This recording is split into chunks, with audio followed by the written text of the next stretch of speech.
so that I can share this with folks who didn't make it. Anyway, welcome to Wednesday afternoon and our Pantry Association meeting. Let's quickly, and I will just call your names, quickly do introductions, your name, and what agency you're with. So go ahead. Dean Woodbury, I know that's not your name, but let's start with you. Okay, so my name's Jeff Brown. Dean was here about a year and a half ago. I've taken over his position. Have not changed names on the computer. Don't understand how to do it. Of course, you can tell that by my white hair. I am the executive director of the Central Utah Food Sharing, which we have 7, now 8 pantries under our affiliation. Great, thank you. Brent. Brent Crane, Executive Director of the Food and Care Coalition Homeless Resource Center down here in Provo. Great. Alex. I am Alex Zabel, and I'm with Fork Farms. Great. Erica. Hi, Erica Saunders. I'm with the Utah Conservation Corps. I'm sitting in for Sean Danitz and Thomas Taylor, who sometimes come to this meeting. Great. Jeff Jetton. Is that how you say your last name? Yeah, Jetton. Yeah, I'm excuse me, executive director for Iron County Care and Share in Cedar City. Oh, great. Jamie McKinney. I'm Jamie McKinney, Open Doors in Davis County. Great. Josh Mahik, is that how you say it? Josh Malik, but Malik. Oh, it's an L. Okay. My eyes are bad. no worries at all. I'll take it how it comes, as long as it's not a 4-letter word. Grateful to be here. I'm with Fork Farms. I work with a lot of our hunger relief partners in Wisconsin and abroad. So. Great. Katie Drager. Good afternoon. I'm Katie Drager. I'm our Community Outreach Director for Ozaki Food Alliance, a food pantry located in Ozaki County, Wisconsin. Great. Thank you. Lillian. I'm Lillian Kump with Tap This Way Local Food Pantry in Spanish Fork. I'm over operations down here. I'm here in place of Wendy Osborne, our executive director. Great. Thank you. Lisa. Hi, I'm Lisa Thomas with Community Action Services and Food Bank. I oversee 6 pantries between Summit, Wasatch, and Utah County. Great, thank you. And last, Rebecca. I am Rebecca Anderson with the Bountiful Food Pantry. I'm the executive director.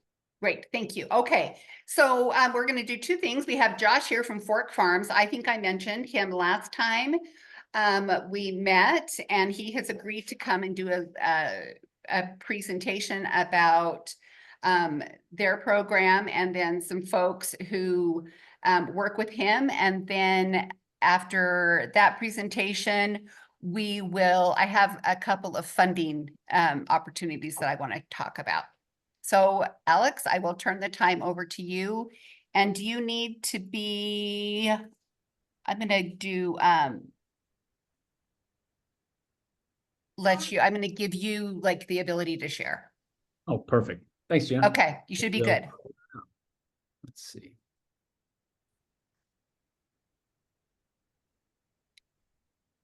All right. All right, can you see my screen? Perfect. So my name is Alex, and I am with Fork Farms. So just really appreciate you giving us the platform here to speak to so many amazing people, and really excited to show you what we're working on. So I have with me today Josh as well, my colleague, and Katie from the Ozaki Food Alliance. Josh, if you want to maybe introduce yourself and Katie quick. Sure.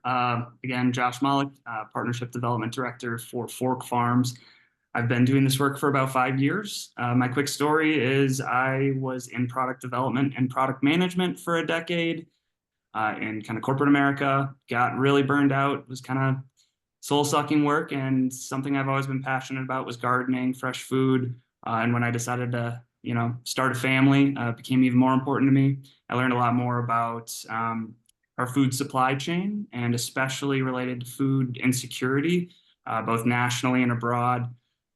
specific in Wisconsin. I've worked with a lot of hunger relief organizations, and you've been in one. They're all different, right? We all serve different needs, different communities.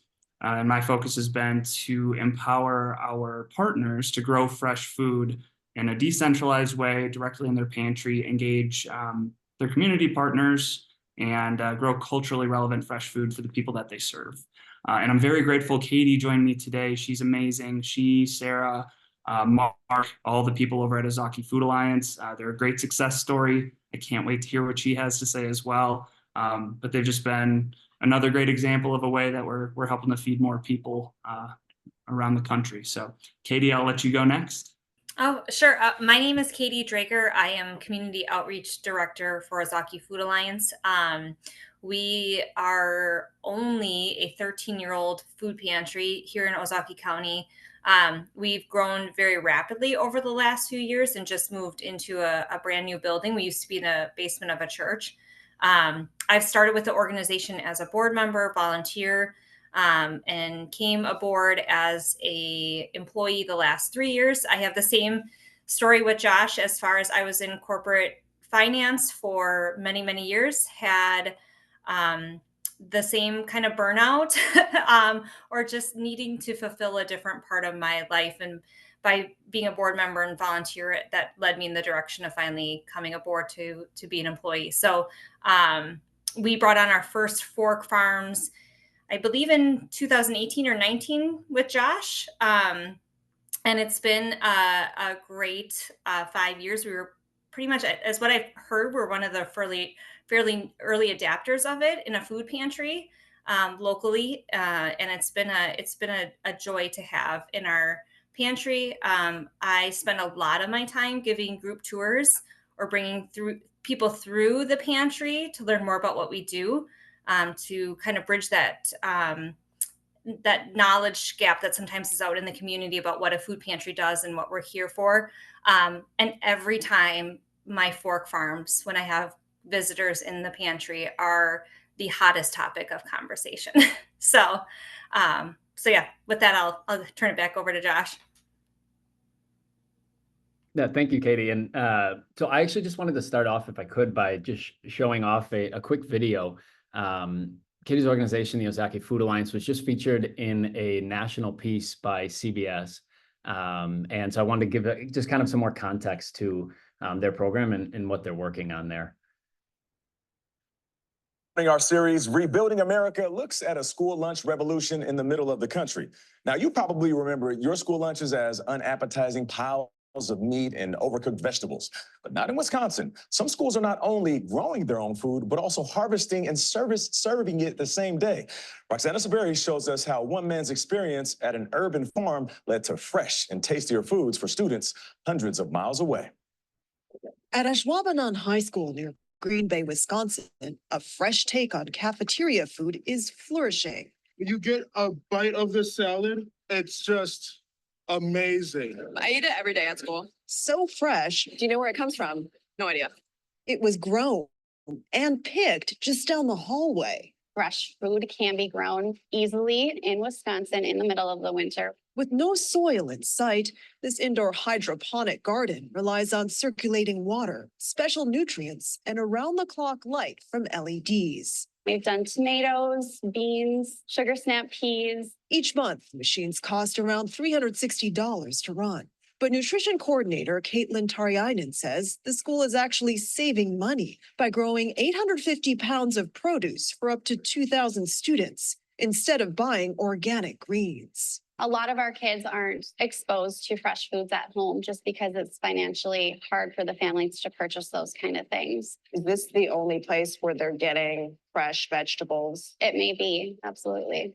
Sets up in about 45 minutes. The system stemmed from the imagination of Wisconsin native Alex Tynk.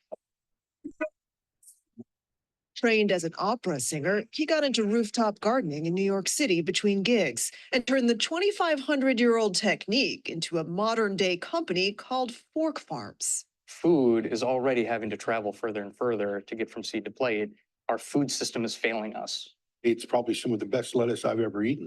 Mark Girock got grants to buy 2 of the $5,000 devices for the food bank he runs near Milwaukee. As the cost of food continue to rise, it becomes more valuable than anything else. In Milwaukee public schools, where school officials say more than 80% of students are economically disadvantaged, 80 units have sprouted. What kind of plants are these? Chives and cilantro.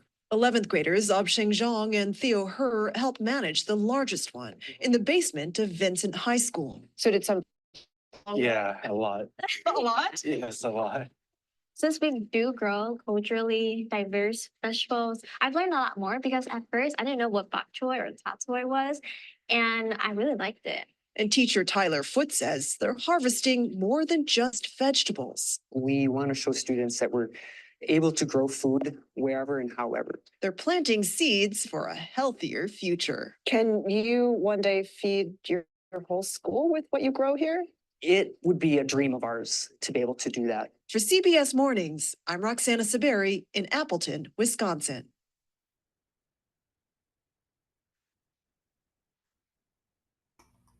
So Josh, if you want to just maybe quick talk with Katie a little bit about kind of how that came to be there in their program there.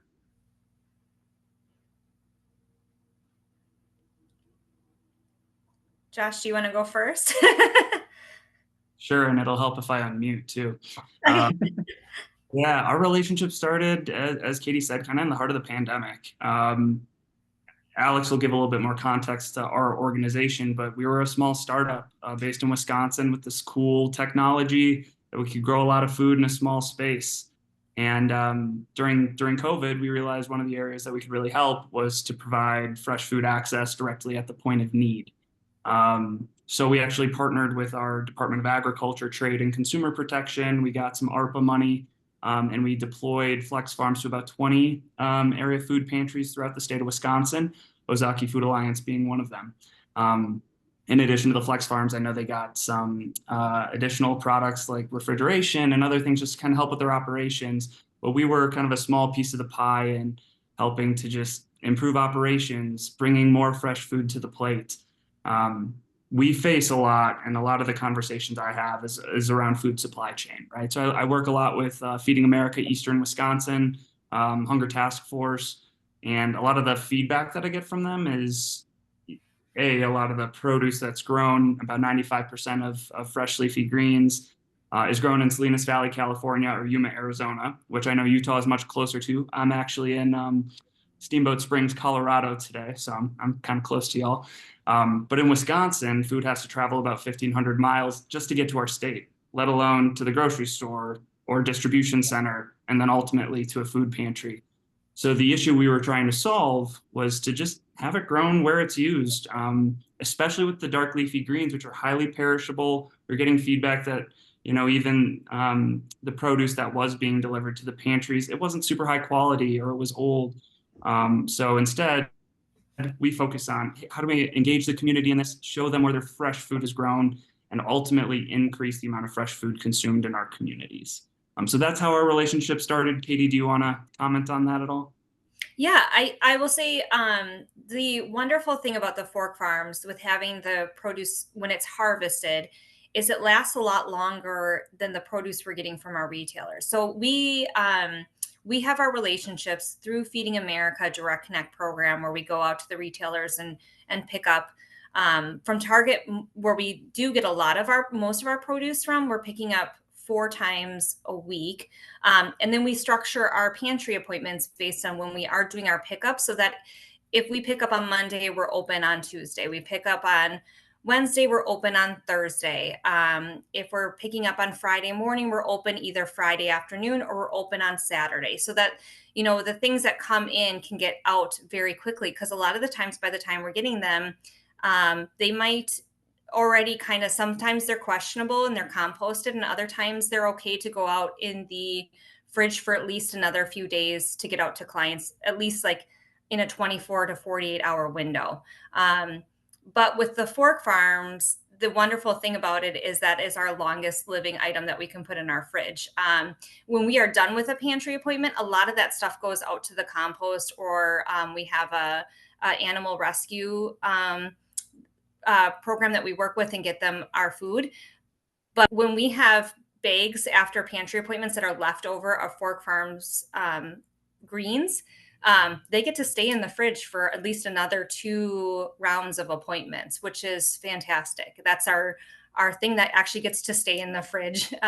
It just has so much longevity. And you can see in the photo on this on the screen, when you look at our lettuce blends on there, we have quite a bit of blends, and some of them are very desirable, very healthy greens.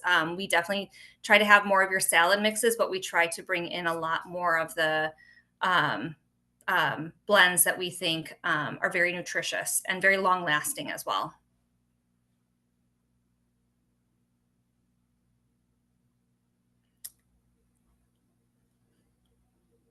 Alex, you want to take it from there? Yeah, absolutely. Well, actually, Josh, if you want to maybe highlight, I know you talked about it a little bit. Is there anything you want to add to, just kind of where we started, or to give some more context to Fork Farms and why we do what we do? I would love to. Actually, something Gina said, kind of around the funding piece, I thought was interesting. And my experience with this might be relevant, may not be. I do a lot of work with healthcare organizations. So a lot of our hospital systems, our MCOs, managed care organizations, like insurance companies, they want to identify ways to reduce comorbidities in their population so that they're less expensive to treat at the hospital and ultimately healthier people. So oftentimes I'll partner with like a community plan of Wisconsin for United Healthcare and identify, hey, we can serve this community healthy, fresh food, culturally relevant fresh food that can help lower their A1C levels, reduce hypertension, all of these health issues that we know are food related, right? And I identify ways to provide more of the fresh, healthy food versus some of the processed foods that are honestly a staple and requirement for a lot of people. Some of the statistics that we track is just the increase in food insecurity, both nationally and globally. It's pretty astounding. I'm sure you guys know the numbers. But in conjunction with that, we also see massive decreases in agricultural yields. We've had droughts. I mentioned Salinas Valley in Yuma, Arizona. There's been food safety recalls, especially in dark leafy greens, things like E. coli or listeria. So people just don't have a lot of confidence in their dark leafy greens, even, consumers like myself. I can't tell you how many times I've gone to the grocery store and flipped over a clamshell of spinach and it was rotten on the bottom already. We're really focused on not only providing a superior quality product, but making sure that the food that we're delivering to these people that need it the most is highly nutritious. We know through the transportation process and kind of our traditional transportation of fresh leafy greens, the nutritional quality of that product actually decreases by about 40% while it's in transit. So that 1,500 miles on a refrigerated truck, sitting in a warehouse, all that, it has an impact not only on the flavor. A lot of that lettuce might be bitter, or, things that may not be desirable, but also, even if it is consumed, it doesn't have the nutritional quality that we want to deliver to people. So these are all the things that we hope to address. We love creating partnerships with hunger relief organizations because you guys are boots on the ground. You see it firsthand. You serve communities that know and trust you. And we're just a piece of the pie and helping to achieve greater food resiliency, fresh food access, and cultural relevance and the produce that's provided at these locations. And, at a regional level, and, I won't beat a dead horse here, but, as we see in Utah specifically, a rise in drought, and then in turn causes rises in increase in wildfires, and you add that on to population growth, you start to see more mouths with less locally grown food to feed them. And so, as Josh said, then those calories have to be filled in somewhere, which adds to the food miles, and then obviously then decreases that nutrition. So on our end, then we look at that and say, well, so how do we fix that? And so obviously we have to innovate. And our angle and how we look at this problem is that no one can care more about a community than your community than you. So how do we empower you to actually take back control of your community's food supply? And so the way we look at this is to be able to take people like that and then give them technology that they can leverage to then bring into their community and empower that community with this fresh food production. So it's those two pieces. So on the one side, you have that technology piece. So for us, our product is the Flex Farm. And that started with this idea of how can we, if we want to decentralize this food production and start with, you know, the most perishable foods, how do we do that? What's the best way to do that? And it's this idea of, well, what if you could just plug in a machine that just produced food for you right there on site? And so through iteration after iteration, we've come up with the technology we have here today, which at this point is the single most efficient way to do this. So one Flex Farm every month can produce 25 pounds of greens, which is 250 USDA servings at a cost of $1 per pound. So you have this technology that can produce meaningful quantities of food for the local community and make it as easy as possible. So you can take that technology and then pair it with, you know, the people in that local community. So in addition to that, we have a platform called Farmative, which houses our grower community. So anyone who is using our technology is linked with everyone else that's also used. They can share ideas and implement those ideas into their community. It houses training resources, volunteer resources, food safety SOPs, as well as activity programs and curriculum for kids. The idea is to be able to have a full service way to get anyone in your community that you want to be involved in the movement that you're creating, the fresh food movement, and have access, give them access to that. So that's sort of what Fork Farms is trying to do at a broad level. But Josh, maybe if you want to talk to us a little bit about how, in your experience specifically, and how we implement that into hunger relief. Sure, happy to. From a baseline level, it's really simple. We actually own a utility patent on this concept of having a vertical light tower that's encapsulated by the plants. So not everyone's familiar with hydroponics or aquaponics or indoor agriculture as a whole, but we are mostly familiar with outdoor gardening or traditional agriculture, right? Like light shines down on a flatbed, plants grow up. So what we can do in the same square footage where you could grow 4 heads of lettuce, it would take about 60 days for them to mature in your outdoor garden. I'm an avid gardener, so I've tested this.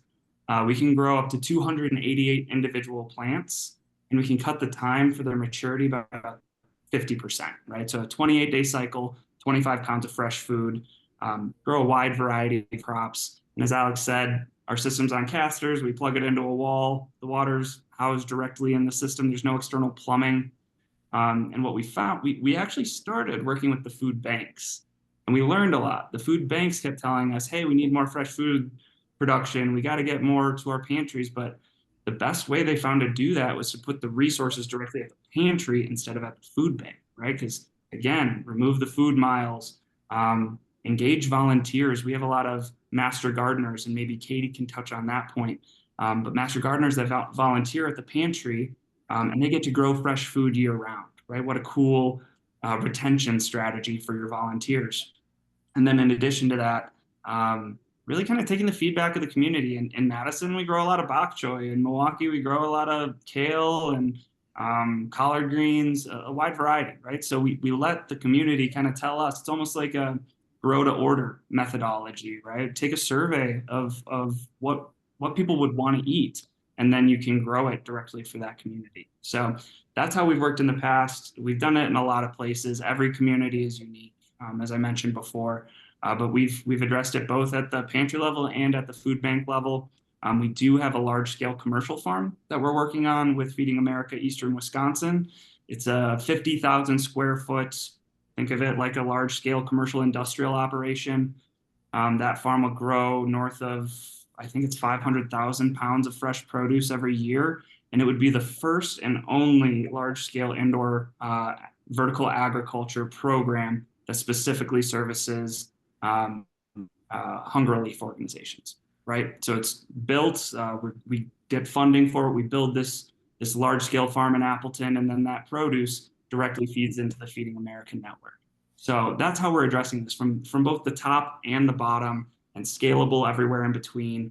I've talked to Mark recently, Katie. I know he wants to get 5 more flex farms. We're working on more grants. Maybe you can talk about that a little bit. Do you mind talking about how you plan to scale or what you see happening there? Mark is more of the genius with that, and I wish he could be here.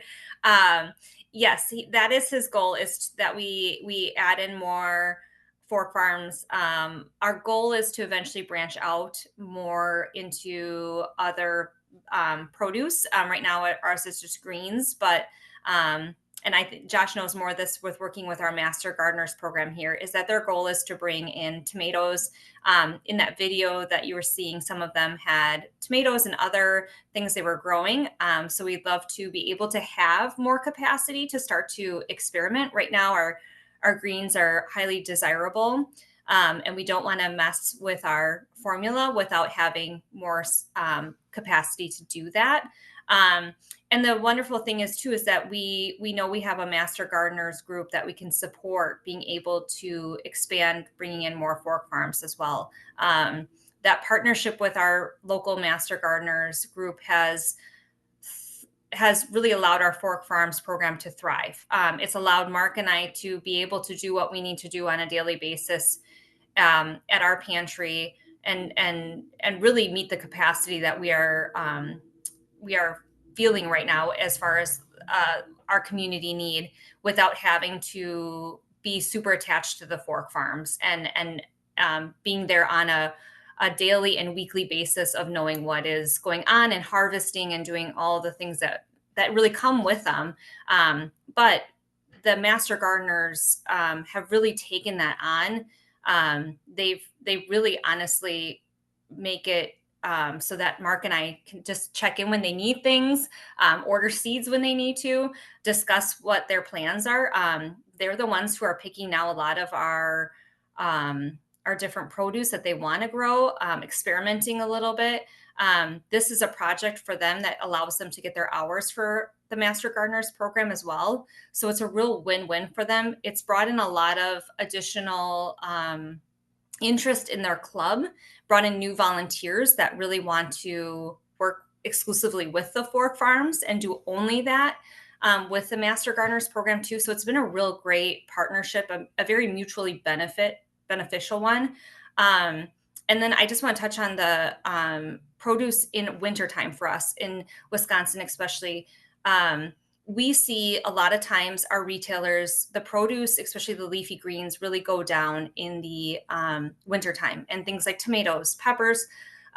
We really see a decline in what we're getting from our retailers donated to us in those items. The Fork Farms for greens in the middle of winter has been awesome because we really notice that the retailers stop a lot of their produce ordering, or like decrease it. And then so we're getting less to us because they're not ordering as much or carrying as much. And because everybody around here in those winter times want comfort food. But we do have a lot of clientele that really want our produce year round. And when we're feeding the capacity that we are in those winter months, when we don't have a lot in the produce fridges, it's really hard. It's difficult to bring people in for our pantry appointments that have the last appointments of the day, and we really have nothing left in produce. So really, that being able to add 5 more units, especially in those winter time. Right now, we're getting produce from gardeners, farmers, retailers have a ton of it. So we have a lot of produce right now.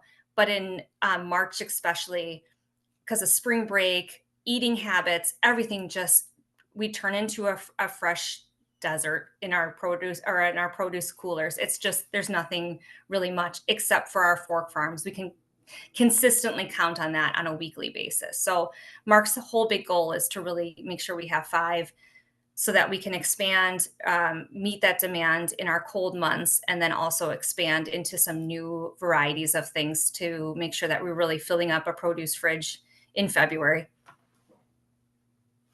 Awesome. And I think one of the things to note there is just as they're talking about building out this program here, that's part of the way we look at it. I know Josh mentioned it earlier, but I really like the way he said that if you've been in one food pantry or food bank, you've been in one food pantry or food bank. Everyone is different. Every community has different needs. And so it's about working together to create that partnership that works for what your community needs. Within the communities, at the end of the day, so far, these are just some numbers of the impact we've created within other communities. Josh, I don't know if there's anything you'd want to add here. Sure. Yeah. A lot of the partners I work with, they're not only conscious about fresh food access, but they're also conscious of just kind of like the health of their community, right? So we try and provide these what we call impact statements of just, hey, how much food waste did we prevent from going to the landfill? How many food miles did we reduce? How much water did we save? Hydroponic technology, ours specifically, uses 98% less water than traditional agriculture. For places that are kind of arid environments, they want to track that information. And we're able to kind of keep track of that, deliver that information. This is actually out of date. I think we've got, almost 4,000 units in the field. We're in 24 countries, 48 states, doing this kind of work. So, would be happy to provide some of this data to you guys if it's valuable, and just, again, support your initiatives and serving your community better. Gina, that's everything that we've prepared. We figured we'd just kind of open it up. We have obviously Katie here as a resource for questions. Just kind of open it up to a Q&A here for anyone who has questions about anything we talked about. Yeah, that's great. This is so impressive. Does anybody have any questions? If you do, just jump right in. Yeah, I have some questions. So I work for Utah Conservation Corps, and we're actually putting in an application for an EPA community change grant with an organization here in Utah called Waste Less Solutions. So basically, we're kind of looking at this large scale across the state, kind of all these different connections, ways that we can reduce food waste, reduce transportation, all those kind of things. So exactly what you guys are talking about. I'm curious what the actual cost is. So like if we were going to try to write something like this into our grant proposal, it sounds like the cost of a unit is $5,000, but then like how much are you seeing people spending on things like electricity to run the unit, or those types of things, like sort of additional costs that go along with it that would have to be budgeted for? Yeah, Katie, do you want to speak to what you found with your program? And see, we don't have a lot of, I do not have the data on the financials. And Josh might know a better idea for our pantry. As far as like the cost of us for seeds, mostly is our cost of seeds and the electricity right now. But we don't, and why I say one of the reasons why we don't have a good idea of it, we just moved into our new building. And we're trying to get our full year of how much we're spending now. Since we moved in our new building, we have better sunlight. We are actually able to take our lamps down for how long they've been running. At the church, when we were in the basement, they just ran continuously to really meet the sunlight that the units needed, or light that they needed. Right now, we're receiving so much new natural light in our new space. So we knew that took a big savings compared to what we've had previously. I think Josh might have a good more idea on the seeds cost. The other wonderful thing is that a lot of the master gardeners bring in a lot of their own things that they want to donate, which is wonderful too, or that they have resources to and have gotten donated.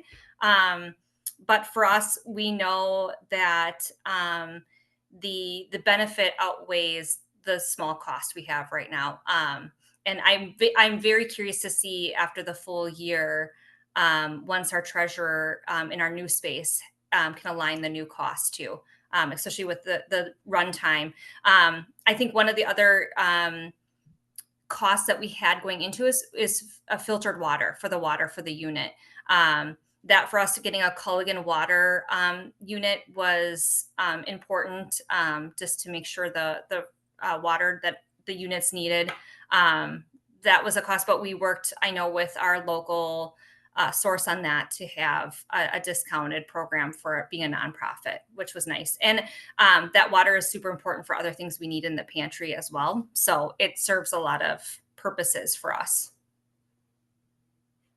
Yeah, I'll hop in a little bit just on kind of the financials. I do a lot of commercial applications. So oftentimes I'm thinking in pro formas for like for-profit farms, right? A lot of the projects I'm working on right now, we base our price per pound on 9 cents per kilowatt hour. So one of the benefits of our system and the advent of LEDs, honestly, is that we've really dialed back the wattage requirements to grow a pound of produce. Some of these numbers may not mean much to you, but we grow our produce at about 4.6 kilowatt hours per pound. When we're talking in commercial environments, it's really important because we're growing at scale, right? The comparison of that is in most hydroponic applications, it's 16 to 18 kilowatt hours per pound. What that means in dollars and cents, excluding labor, so that's water, materials, electricity, we tend to grow for about 67 cents per pound, right? And if we grow 12 months out of the year, we're growing 300 pounds. So we like to be conservative in our estimates. Maybe you're down for a month, maybe, you miss the grow cycle. So we usually say average about $1 a pound, right? Think about that in comparison to buying wholesale. And also think about comparing that with organic, ultra high quality farmers market lettuce, not iceberg lettuce you get from Cisco or something, right? So those are kind of the core. Each flex farm ships with 3 months of supplies, and that includes seeds and everything you need to grow, the nutrients, etc. You can buy the materials directly from us, but we're not the K-Cup model either. We love it when people use their grandma's heirloom tomato seeds. As you mentioned, if the master gardeners want to bring in their own supplies, we love that too. Anything. Exactly. So those are kind of the round numbers. Think $300 a year after you run out of your initial supplies.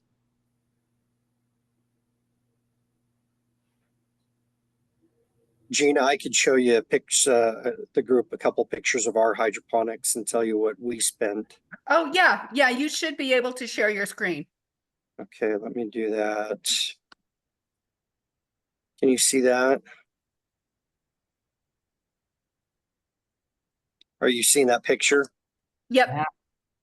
Okay, so we worked with Matt Arrington, who's a PhD in hydroponics at BYU, and we built these grow racks. So we have 3 large grow racks. They're essentially, you can purchase, the racks themselves probably cost around $4,000 or $5,000. Similar to what you would see in a box store like Costco or Sam's Club. They're about roughly, I think, 10 feet tall, and we're able to get 3 rows of growing on this, and then we use the upper storage, as you can see there, just for storing seeds and equipment and other things like that. But this, you can kind of, I don't know if we can zoom in on this a little bit, but the other one's kale. The other rack is growing kale. This one is a mixed leafy green. We're just about 6 months into this. It took us a little bit of time to get it built out, and we actually experimented a few things and scrapped a few ideas. But anyways, this is what we've ended up with, and we're really excited. Now, we built essentially a 20-foot by 24-foot garage on our property when we were building our new housing, our permanent supportive housing for the homeless out back. So while we were under construction, we built that was about $150,000 to build the actual structure that was going to house this.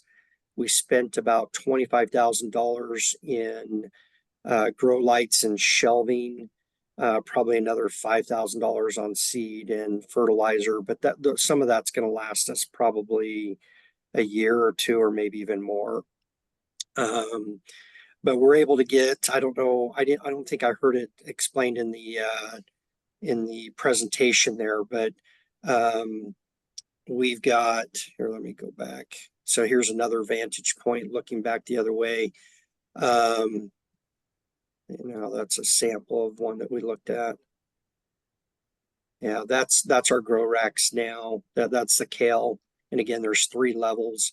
They're spaced about 6 inches apart.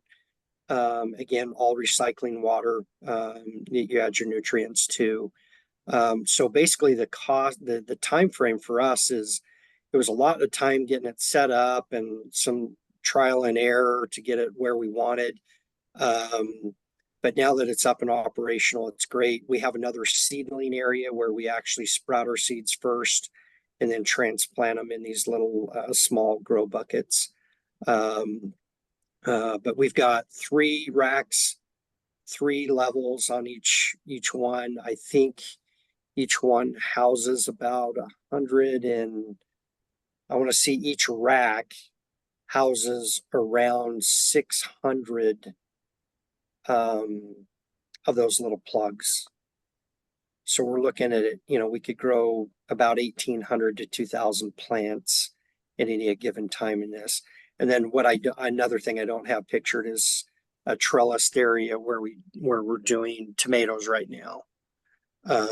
So anyways, I just thought I'd share that because we were interested in this a while back. Is a lot of the rationale that was shared.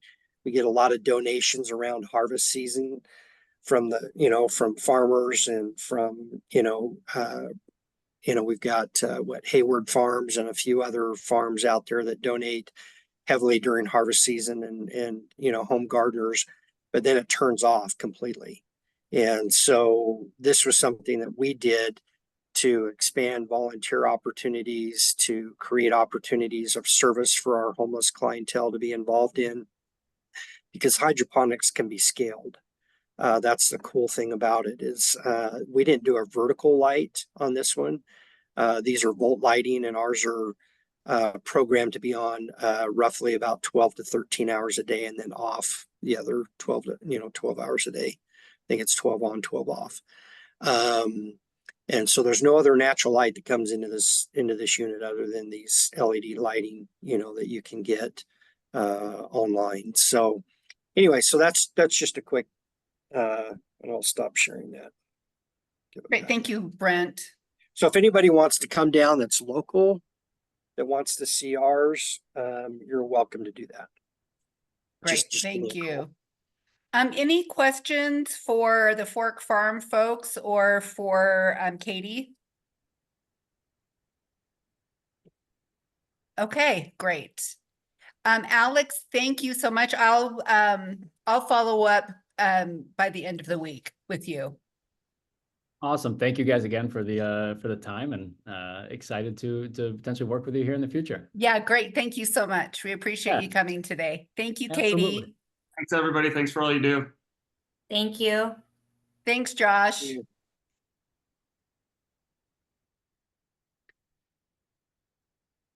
Well, so I think that's super cool. Thoughts about that? So I am going to jump right into the funding opportunities. Because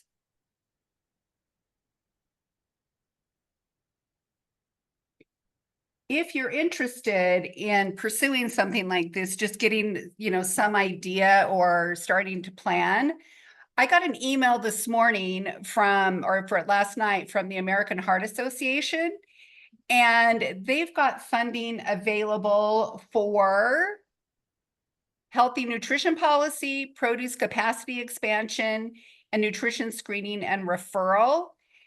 And the produce capacity expansion is up to $5,000 per organization. I reached out to Catherine about this to see if we could do maybe a joint application if people were interested, but she thought it would be better for individual organizations to apply. The application is not, it isn't terribly, let me make sure that, can you see it's, oh yeah, okay. Yeah. It isn't terribly complicated or involved, but this could be a way at least to, to get some startup funding for something like this. So I will send this to you all. And then the other part of it is like a nutrition policy. And then there is where did it go?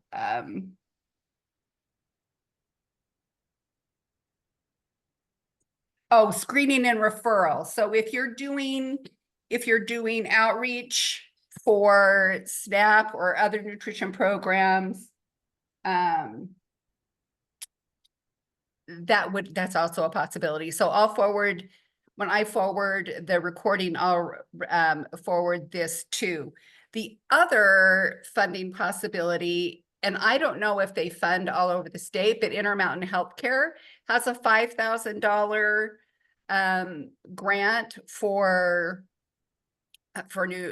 looking at food insecurity. So that would also be another potential avenue for you to get funding for this or for some other thing that you might be looking at.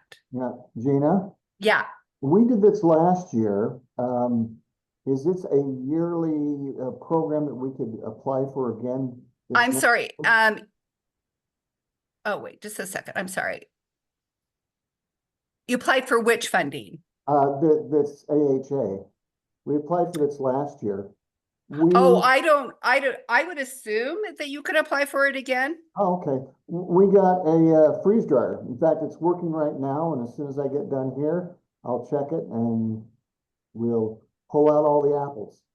Well, I can certainly check in with Catherine to see if you can apply again, but there isn't anything in this that indicates that oh, look at that sweet girl.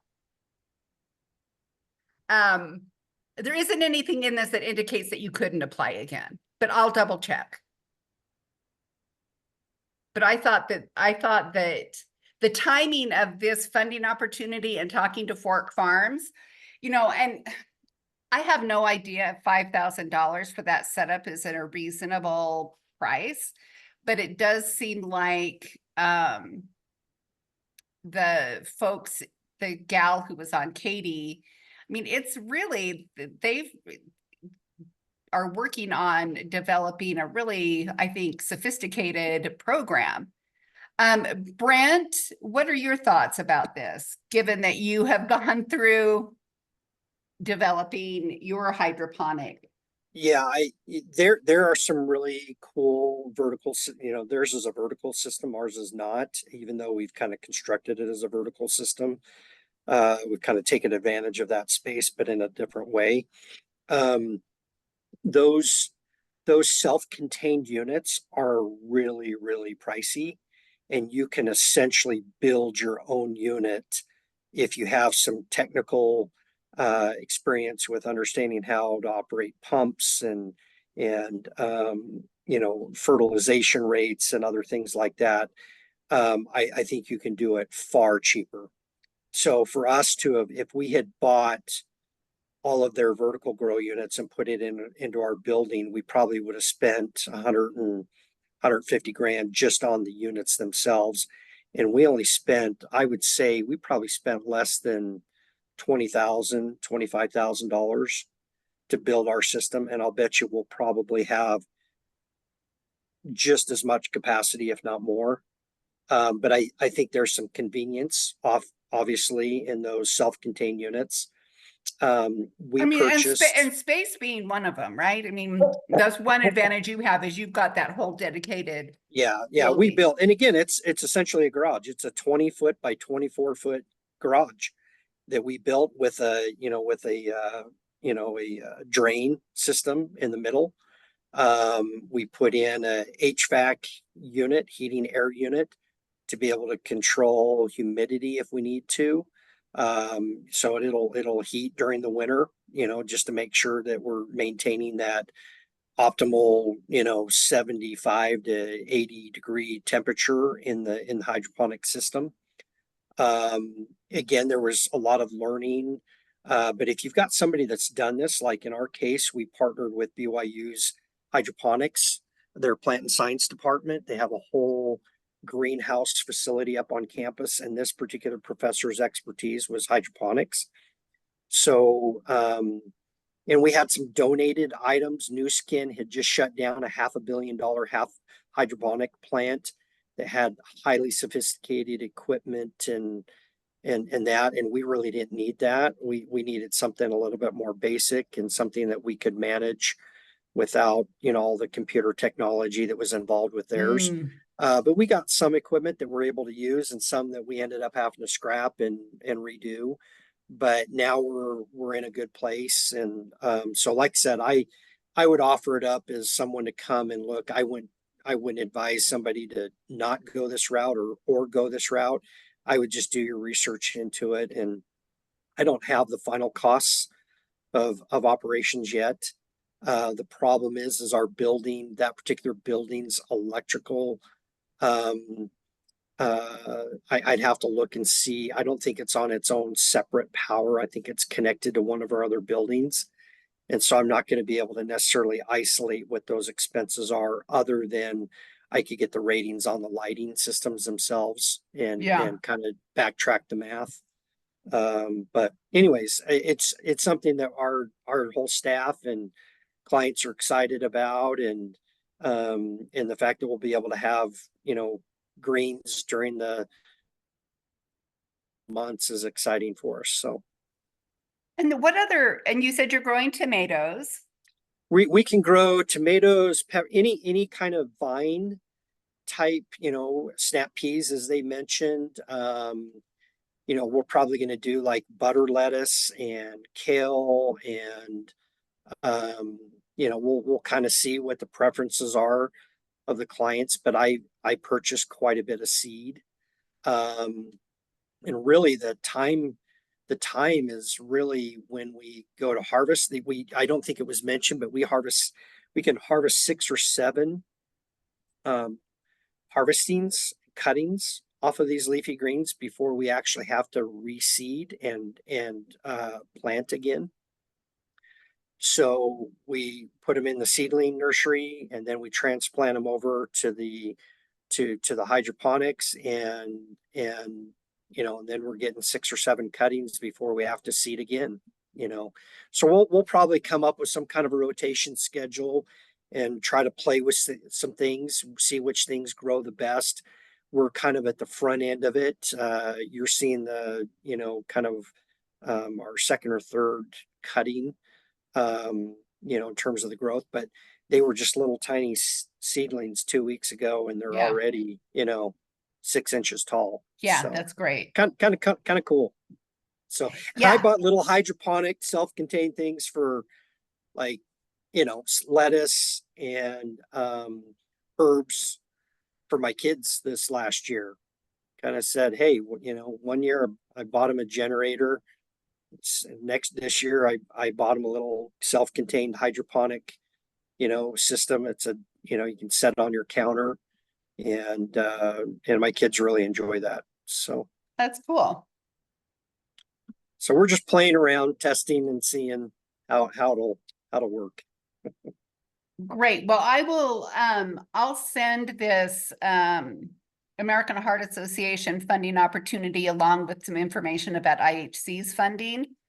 And then obviously, you know, you guys can look at it, but if you need any help or guidance on that, or if you want contact information for Fork Farms, I'll send that all in a follow-up email.